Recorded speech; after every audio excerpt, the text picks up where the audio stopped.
Welcome to Office Hours at Talking Harps. I'm Angela, And I'm Victoria. and today we are sharing honest conversations from the other side of the music stand. Now, for today's topic, we're going to be talking about something called a parking lot. And this was an idea that actually I was introduced to by Victoria. So, Victoria, can you explain to us what a parking lot is in the context of harping? So I stole the parking lot idea from a lot of the facilitation teams that I worked with. And the idea is that if someone had bring up a topic and we're not ready to address it yet, or we couldn't have the time and space to address it right there and then, we'll write it down on a piece of paper that we call parking lot. Usually a co-facilitator will write that down and then we'll make sure that it got brought up later. So I really resonated with the notion that just because we cannot deal with it right there and then, that there is going to be a time for it later, like that we can look back at it again. And I thought, wouldn't it be nice instead of calling the pieces that I abandoned, that I create something called a parking lot? Because in my harp learning journey, and I hope that I'm not the only one with this problem, I have definitely started music that I just couldn't quite bring it to the finish line. And I felt quite a lot of guilt about that at the beginning. Like, I feel like if someone's going to give me a piece of music to work on, I should at least bring it to the finish line. But there's just some of them. It could be because maybe it's a little bit too technically challenging for me, or maybe I don't have the right technique to execute a certain part of it, that I just couldn't quite conquer it to the degree I like it. But I also don't want to just drop it like a hot potato. So I started using a parking lot system to track these pieces and hope that one day I'll be able to get back to it. And do you have any specific pieces that you kind of remember taking through this process of, you spoke about being overwhelmed with pieces that you couldn't finish and thinking, that sense of I want to abandon this piece. And I'm sure all of us have been there as musicians. I've been there, but you chose to use this concept of putting it aside for some future dates. Have you got any pieces that you can remember, or any times that you had that experience of what it was like to take that piece and be able to put it aside, saying, I can pick it up in the future, and maybe even how it felt to pick it up in the future, how this parking lot experience kind of changed your harp learning journey? Yeah, so I think the piece that really stood out for me, and it's something that I've worked on again recently because I dig it up from my parking lot, was Metamorphosis 2 by Philip Glass. So a while ago, one of our guests, Amelia Romano, she actually shared that piece with us for one of our birthday, and I got really inspired by her to learn it.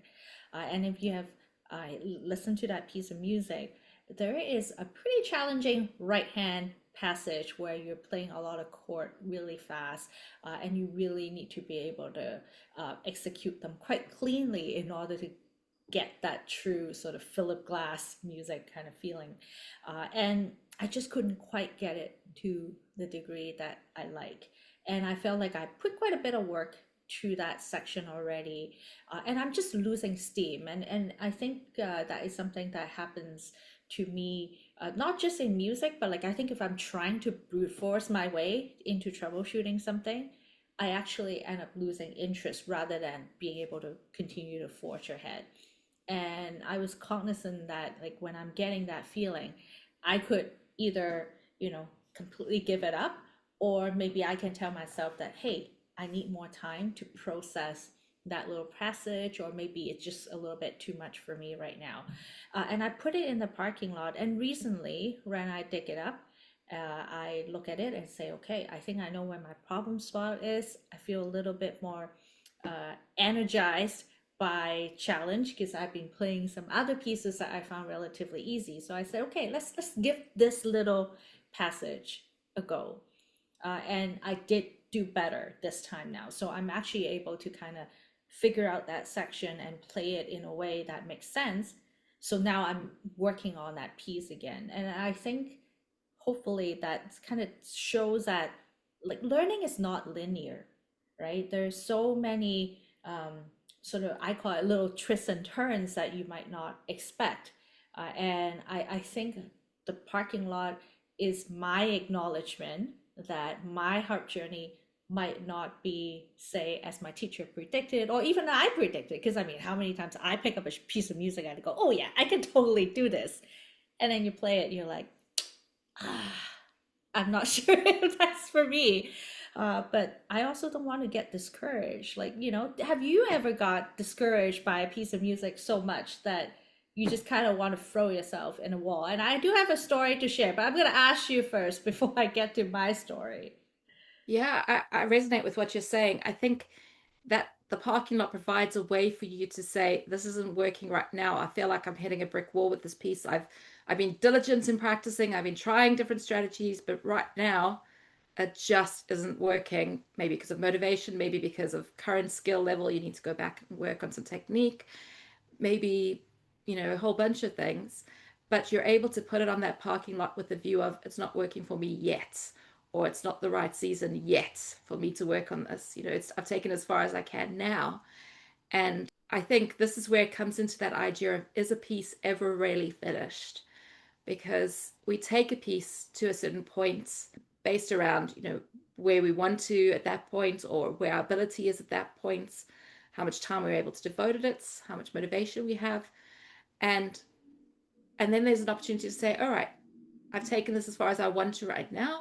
I'm going to put it aside and I'm going to come back to it. And even pieces that I thought that I'd mastered and I kind of got that, I'll bring them up months and months later and discover, actually, now I'm playing it completely differently, or I have a whole different approach, or actually I can, I might even want to tweak the fingering or something like that, where I just completely have a different relationship with that piece because I've changed. I'm not the same person. So I think that opportunity to say not yet is really powerful. I've had lots of pieces that's usually it's always been like in my pieces that I'm working on, there's normally one that's that extra bit of challenging, and I'll take it as far as I can. And I'll be like, okay, I need a break. I need a break from this piece now. And I know that maybe the skill that I need on it or the thing that I need to work on it is this. And I'll try and keep troubleshooting that thing aside from that piece, maybe in a different way, isolating that skill. And then I'll come back to it when I feel ready. And I'm amazed how much easier it feels, how different it feels, how much more. It's like that wall that I just kept pounding against has moved. And maybe I'll get to that wall again further in that piece and I'll have to put it aside again. And that process may repeat. But the wonderful thing about going through that process enough times, and I've had many pieces that I've had that happen with, is that you realize by the fact that when you take it off the parking lot and you can do things you couldn't do before, that you have grown, that you are making progress, where day to day you might not notice that because what was hard now feels a little bit easier and more achievable, and you can go those few extra steps. I think it's a really powerful approach to learning, is to be prepared to take a piece as far as you can and say, all right, I need to put this aside and trust. Sometimes I hear people saying, oh, I'm too scared to put a piece aside because I'm working so hard and it's going to deteriorate. It's like a garden that if I'm not watering every day, this piece is going to be forgotten. And it's true that you might forget some aspects of it, but usually they come back so quickly, or a lot quicker than they were learned the first time when you kind of refresh that. Just like, bulbs that are hidden under the ground and you think, okay, my garden's been completely dug up, there's no flowers there, and you just throw some water on the ground and suddenly it's spring again and they're all up and flowering. It's a little bit like that. So I think we need to not be scared to move pieces aside and come back to them and realize it's not forever when we stop learning a piece. I have lots of pieces that have gone through that kind of cycle. And what I'm really interested in, Victoria, I know you said you had a story about hitting a wall, but I'd love to hear how you decided. You spoke about how you'd hit this wall and you'd put this piece aside, but how had you decided now's the time? Now's the time to go back to it. Now I feel ready. I have the motivation, where before maybe you were just like, no, I have enough of this. What's changed between the putting it on the parking lot and taking it off the parking lot? And how did you know that had changed? So much like you, which you mentioned in a previous episode, you're big reflective journaling kind of person. I am like that too. And I like to look at my journal as data that I can gain insight. And I do in my journal, I have a page for parking lot. And every so often I'll go visit the parking lot. And this is actually a good opportunity for me to share the story of me hitting my head in the wall. When I look at my parking lot, I was like, there is a pattern in here. There's some commonalities around some of the pieces in here. And what I realized is that my hands are actually quite small.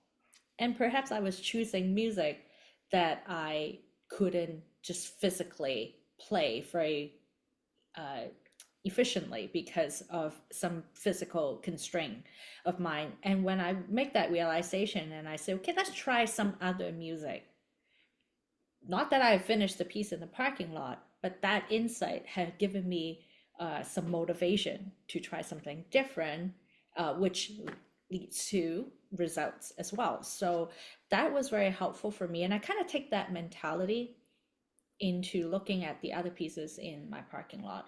I would often ask myself, what was the wall that I got stuck on? Like what was the thing that really gave me that barrier? And if I'm able to practice it, either, maybe I'll conquer that sort of little technique thing, even if I just spend a couple hours in a month just focusing on doing it again over time.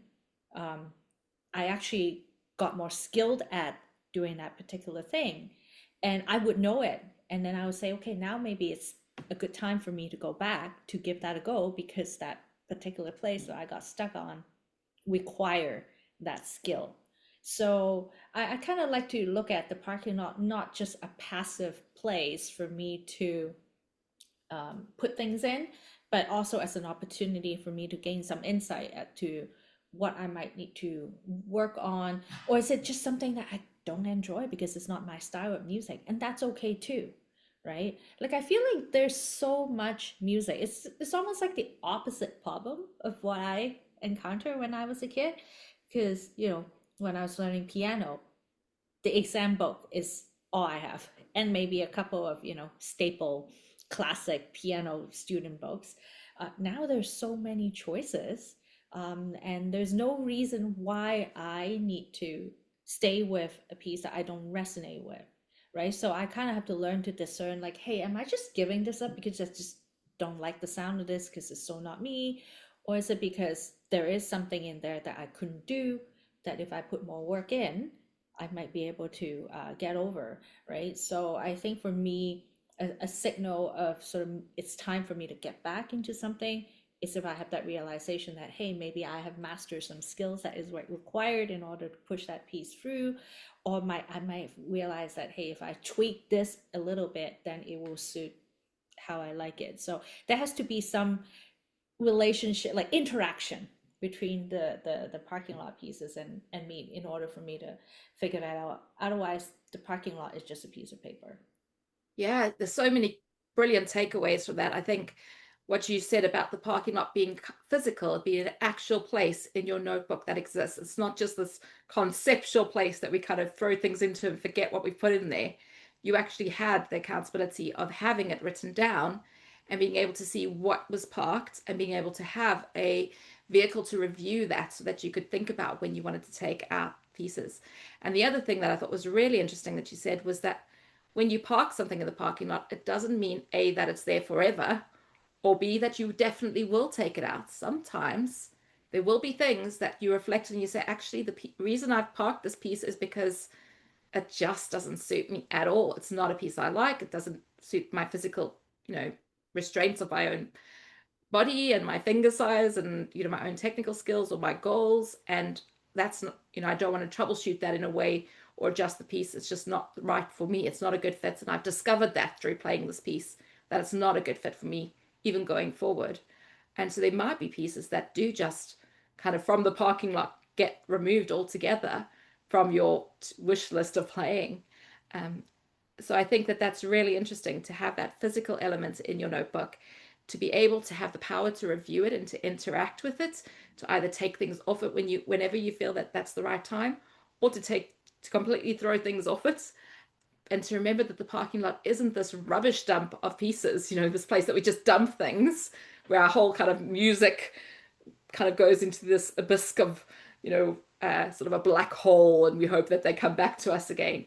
But actually, it's a really strategic way of reviewing your repertoire and circling through new repertoire and thinking about what you want to be working on and when. Yeah, and I think to kind of scaffold on that point to something that you mentioned earlier, it feels like a lot of things on our repertoire list by definition should be a parking lot in that when you play the same piece sometime later, you might come in with a completely different perspective. You might express it very differently. Like you said, you might have a different feeling towards the music. You might have a different way to interpret it. So even if you play something to the degree that you're happy with a couple years ago, it doesn't mean there is no room to further it. So I think, as important as it is to keep a parking lot, I think a repertoire list is also very important, something that we kind of actively go back as much as we possibly can to re-engage in the music that we love. So maybe that is something that we can discuss in the future if our audience is interested in kind of learning about how we maintain our repertoire. If that is something of interest to you, leave us a comment, let us know. We would love to talk about something that would be interesting for our audience. Yeah, so join us next time to find out if we have some new terms to share, or new strategies. And we hope that you've enjoyed today's conversation, and we look forward to continuing with the conversation with you next time.